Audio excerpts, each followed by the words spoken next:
జై శ్రీరామ్. అందరికీ నమస్కారం. వెల్కమ్ టు న్యూస్ అఖండ. నేను మీ కస్తూరి శ్రీధర్. మిత్రులారా, మీ అందరి కోసం ఒక ఇంపార్టెంట్ న్యూస్ తీసుకొచ్చిన. ఖచ్చితంగా ప్రతి ఒక్కరు కూడా ఈ న్యూస్ని వినాలా. నాయనా, ఇప్పుడు మన చుట్టూ ఏం జరుగుతుంది అనేది ప్రతి ఒక్కరు కూడా ఆలోచించాలా. ఎందుకంటే దేశవ్యాప్తంగా హిందువుల మీద ఎక్కడో ఒక చోట దాడులు జరుగుతూనే ఉన్నాయి. అవి ఇప్పుడు మన తెలుగు రాష్ట్రాల దాకా వచ్చేసినాయి. అవునా కదా? అయితే మనమేమన్నా మాట్లాడినాం అనుకో, నోరు తెరిసి హిందువులు ఏదైనా మాట్లాడినారనుకో, మీరు మత విద్వేషాలు రెచ్చగొడతారు, మీరు మత ఛాందస్వాదులకి నేను ఇవన్నీ మాట్లాడతాను. ఎవరు మత విద్వేషాలు రెచ్చగొడతారు, ఎవరు మత ఛాందస్వాదులు అంటే మీరు కొడితే కొట్టించుకోవాలా, తిట్టితే తిట్టించుకోవాలా, గిచ్చితే గిచ్చించుకోవాలా, చంపితే చంపించుకోవాలా, మీరు మానభంగాలు చేస్తే చేపించుకోవాలా రాండి ఆయన అని చెప్పేసి. అంతే కదా మీ ఉద్దేశం? ఏం మాట్లాడకూడదు. ఎవరైతే మత ఛాందస్వాదులు ఉంటారో, ఎవరైతే ఆ మత పిచ్చిని తల్లో పెట్టుకొని, ఏది పాంకు విషయం ఉంటుంది చూడు, ఆ మారిగా తల్లో పెట్టుకొని విశృంఖలంగా వాళ్ళు ఇష్ట ప్రకారం చేస్తూ ఉంటారో, వాళ్ళు తిరిగి మళ్ళీ ఏంటంటే మనల్ని మత ఛాందస్వాదులు అంటారు. ఇక్కడ ఏంటంటే ప్రత్యక్షంగాను సోషల్ మీడియాలోను, అదేవిధంగా ఈ సూడో సెక్యులర్ రూపంలోను, మేధావుల రూపంలోను, అదేవిధంగా ఈ అర్బన్ నక్సల్స్ రూపంలోను, ఒక్క రూపంలో కాదు, హిందువుల మీద 4 దిక్కుల నుంచి దాడులు జరుగుతున్నాయి. ఒకవైపు కాదు, ఎలాగైనా సరే ప్రపంచంలో హిందూ అనేవాడు ఉండకూడదు, హిందుత్వం అనేది ఉండకూడదు, అసలు హిందూ మతం అనేది ఉండకూడదు. హిందుత్వ అనే అంశం దానికి సంబంధించినటువంటి దాఖలాలు ఏమి కూడా, ఆ సాక్ష్యాలు కూడా ఏమి ఉండకూడదు, లేకుండా చేయాలని చెప్పేసి ఎంతమంది కంకణం కట్టుకొని ప్రయత్నం చేస్తున్నారో, పనులు చేస్తున్నారో అది చెప్తే అర్థం కాదు.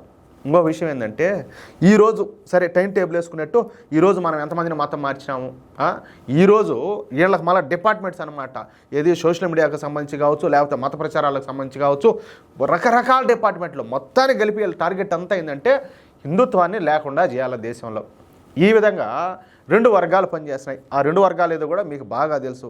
ఇంకొక విషయం చెప్పనా, ఇప్పుడు ముస్లింలు అన్న ఒక రకం ఏంటంటే, వాళ్ళు చేసేది సరే, ఈ లవ్ జిహాద్ అని చెప్పేసి అదని ఇదని వాళ్ళు చేసేది తెలుస్తున్నాయి, రకరకాలుగా జరిగిపోతున్నాయి, ఇది ఒక రకం. కానీ వీళ్ళు ఉన్నారు కదా క్రిస్టియన్సా, మతం మారుతారు, కానీ ఏంటంటే హిందువుల రిజర్వేషన్లే కొనసాగిస్తారు. మతం మారిన వాళ్ళు, ఇప్పుడు నీకు హిందుత్వం అనేది నచ్చలా, నువ్వు మతం మారిపోయినావు, మతం మారినోడివి, మతం మారిన వాళ్ళకు మీకు ఏం పని? ఆ రిజర్వేషన్ కూడా మార్చుకోవాలి కదా.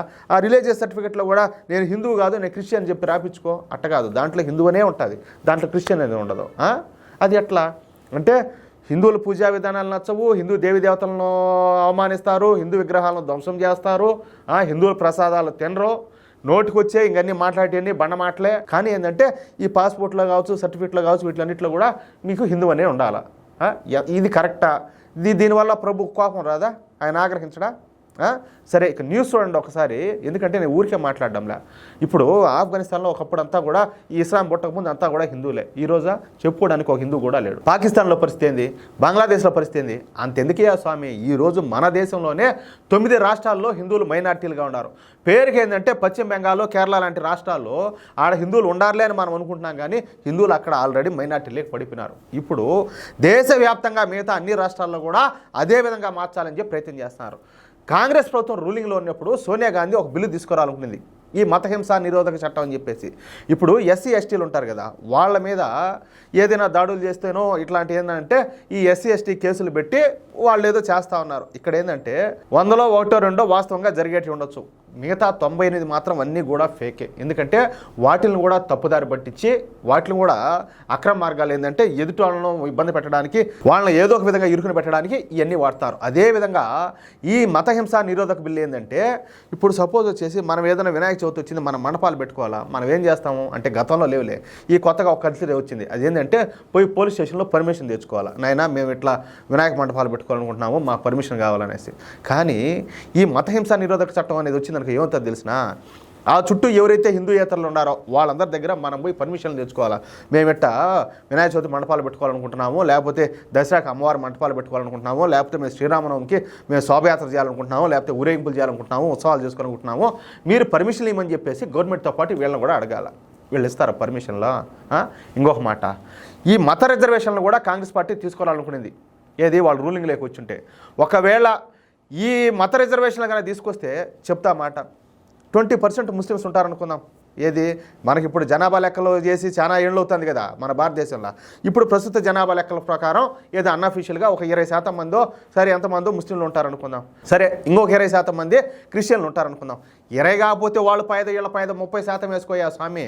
కానీ ఇంకొక మాట ఏంటంటే, హిందువులు ఏది మతం మారి క్రిస్టియన్లుగా మతం మారి ఇంతకుముందు ఇందాక నేను చెప్పినా కదా హిందువుల రిజర్వేషన్లు కొనసాగిస్తానే ఏది ఈ క్రైస్తవ మతాన్ని ఆశ్రయించే వాళ్ళు ఉన్నారు. ఒకవేళ ఈ మత రిజర్వేషన్లు అనేవి తీసుకొచ్చారనుకో నిమురుగప్పిన నిప్పులాగా ఉన్నటువంటి వీళ్ళంతా కూడా టక్కమని ఏం చేస్తారు, ఈ హిందూ అనేది పీక్ పార్ దొబ్బి క్రిస్టియన్ అని చెప్పి పెట్టుకుంటారు. ఆడికి ఎట్లా అవుతుందంటే దాదాపుగా వీళ్ళంతా కూడా ఒక 40-50% అయిపోతారు. ఇంకొక మాట ఏంటంటే హిందువుల మీద దాడులు పెరిగినాయి అనుకుందాం, చెప్తా మాట. హిందువుల మీద దాడులు కన్నా పెరిగినాయంటే అప్పుడు ఏమవుతుందంటే ఏ దేవుడైతే ఏముండదురా స్వామి మతాలన్నీ సమానమైన దేవుళ్ళంతా ఒకటే అనుకునేవాళ్ళు ఈ లగ్జిబ్ గాళ్ళు మన దగ్గర చాలా మందే ఉన్నారు. ఏమే వీళ్ళు ఏం చేస్తారంటే పుసుక్కుమని మతం మారిపోతారు. అంటే కనీసం ఇంకొక 20-30% మంది మతం మారిపోతారు.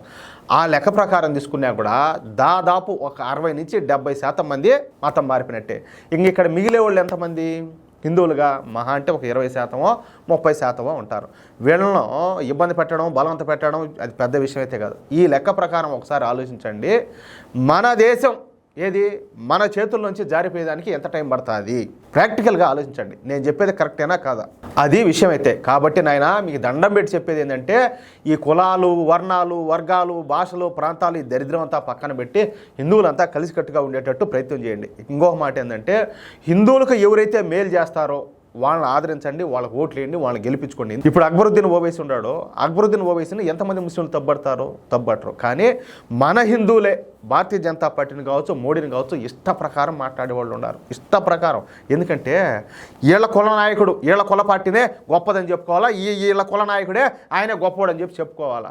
ఇది లేదనుకో మోడీదే ఉండదు మా ఓడు గొప్పోడు, మా ఓడి కంటే మా ఓడు అంత తెలివైనోడా మోడీయే లేకపోతే అమిత్ షా కావచ్చు యోగి కావచ్చు ఇట్టోళ్ళంతా మా ఓడికి మించిన వాళ్ళ మా ఓడిది ఏమనుకున్నారు మా ఓడు ఎట్టాటోడు ఎట్టాటి తెలివితే ఎట్లా అని చెప్పేసి వీళ్ళ కుల పార్టీ వీళ్ళ కులపిచ్చి తగలయ్యా వీళ్ళ కుల పార్టీలు కావచ్చు వీళ్ళ కుల నాయకులు కావచ్చు వీళ్ళ పైకి లేపుకోవాలి జాకీలు వేసుకొని. ఒరే భవిష్యత్తు గురించి ఆలోచించడం. ఇప్పుడు ప్రపంచంలో ఎంతోమంది మోడీ లీడర్షిప్ను మెచ్చుకుంటున్నారు. ఇలాంటి నాయకుడు భారతదేశానికి ప్రధానిగా దొరకడం భారతీయుల అదృష్టం అని చెప్పుకొని ప్రపంచ దేశాలు చెప్తున్నాయి, మనం మాట్లాడేది కాదు. కానీ ఏంటంటే మూర్ఖులకు సన్నాసులకు అది అర్థం కాదు. సరే చెప్పగలిగే కాడికి చెప్తాం, వీలైనంత వరకు మార్పు తీసుకురావాలని చెప్పి ప్రయత్నం చేస్తాం. ఇంకా ఆ తర్వాత ఎవరి కర్మ వాళ్ళది ఏం చేస్తాం. లేదు మాకు బానిస బతుకులే మాకు బాగా ఇష్టము మేము బానిసలుగానే బతుకుతామంటే ఇంకా కాదనేది ఏముండదు. సరే ఈ న్యూస్ ఒకసారి చూడండి, ఇది ఇంకొక ఎగ్జాంపుల్ అనమాట. ఏంది ప్రస్తుతం మన చుట్టూ ఏం జరుగుతుంది అనేదానికి. ఇది విన్నాక కూడా మళ్ళీ ఎంతమంది లేదు మేము సెక్యులరము ఆ మత ఛాందస్వాదము నువ్వు మత ఛాందస్వాదివి నువ్వు ఇటాటిని విద్వేషాలు రెచ్చగొట్టేటట్టు మాట్లాడతామని చెప్పి ఎంతమంది మాట్లాడతారో చూద్దాం. సరేనా. ముమ్ముట్టి మోహన్ లాల్ వీళ్ళిద్దరు కూడా దక్షిణాది సూపర్ స్టార్లే. చాలామంది వాళ్ళిద్దరు ఇండస్ట్రీలో ప్రత్యర్థులు అని చెప్పేసి పొరపడతారు, కానీ ఇద్దరు కూడా ఆప్తమిత్రులే. మలయాళం సినీ ఇండస్ట్రీకి ముమ్ముట్టి మోహన్ లాల్ ఇద్దరు కూడా రెండు కళ లాంటి వాళ్ళు. అయితే వాళ్ళ ఫ్రెండ్షిప్ విషయంలో ఇప్పుడు కొత్త వివాదం తెరపైకి వచ్చింది. అనారోగ్యంతో బాధపడినటువంటి ముమ్ముట్టి తొందరగా కోలుకోవాలంట శబరిమల అయ్యప్ప ఆలయంలో మోహన్ లాల్ ప్రత్యేక పూజలు చేయడంతో ఎప్పటిలాగే ఈ మత ఛాందస్వాదులంతా కూడా గోలగోలు చేస్తున్నారు. ఇదేందిరా ఆయన పోయి ఐప్సాంగ్ కాడికి విన్నాడు ఏదో ఇరుముడు ఎత్తుకొని వీళ్ళకి వచ్చి నొప్పిందని చెప్పి మీరు అనుకుంటా ఉంటారు. దానికి అర్థం ఏంటంటే కూడా చెప్తా. శబరిమలలో మోహన్ లాల్ పూజలు చేసినటువంటి వీడియో సామాజిక మాధ్యమాల్లో అంటే మన సోషల్ మీడియాలో బాగా వైరల్ అయిపోయిందనమాట. బహుశా ఆ వీడియో మీరు కూడా చూసే ఉండొచ్చు. సరే ఇప్పుడు ఇక్కడ వచ్చిన సమస్యల్లో ఏందయ్యా అంటే ముమ్ముట్టి ఒక ముస్లిం, ఆయన అసలు పేరు వచ్చేసి మహమ్మద్ కుట్టి. అలాంటప్పుడు ఆయన వేగంగా కోలుకోవాలని అలానే ప్రార్థించాలా, కానీ అయ్యప్ప స్వామిని ఎలా మోహన్ లాల్ వేడుకుంటారని చెప్పేసి కొన్ని మత ఛాందస్వాద సంస్థలన్నీ కూడా అర్థం పర్థం లేని ప్రశ్నలన్నీ కూడా వేస్తున్నాయి. అంటే మోహన్ లాల్ పోయి మసీదు పోయి ప్రార్థించాలంట ఏది ఆయన ఆరోగ్యం కుదుటపడాలని.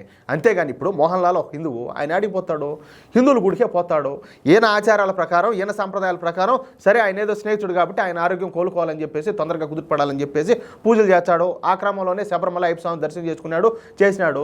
వీళ్ళేందంటే నువ్వు అట్టెట్ట పోతావు అతను ముస్లిము, నువ్వు కావాలంటే అల్లాను కదా నువ్వు అడగాల, అల్లాను కదా నువ్వు ప్రార్థించాలంటే ఇంక ఎవర్రా స్వామి మత ఛాందస్వాదులు ఆలోచించండి. ఆయన ఒకసారి శబరిమలలో మోహన్ లాల్ ఆయన కోసం ప్రత్యేక పూజలు చేయడం పైన పెద్ద ఎత్తున ఇప్పుడు ఈ మత ఛాందస్వాదులైనటువంటి వాళ్ళ దగ్గర నుంచి ఈ అభ్యంతరాలన్నీ కూడా వ్యక్తం అవుతున్నాయి.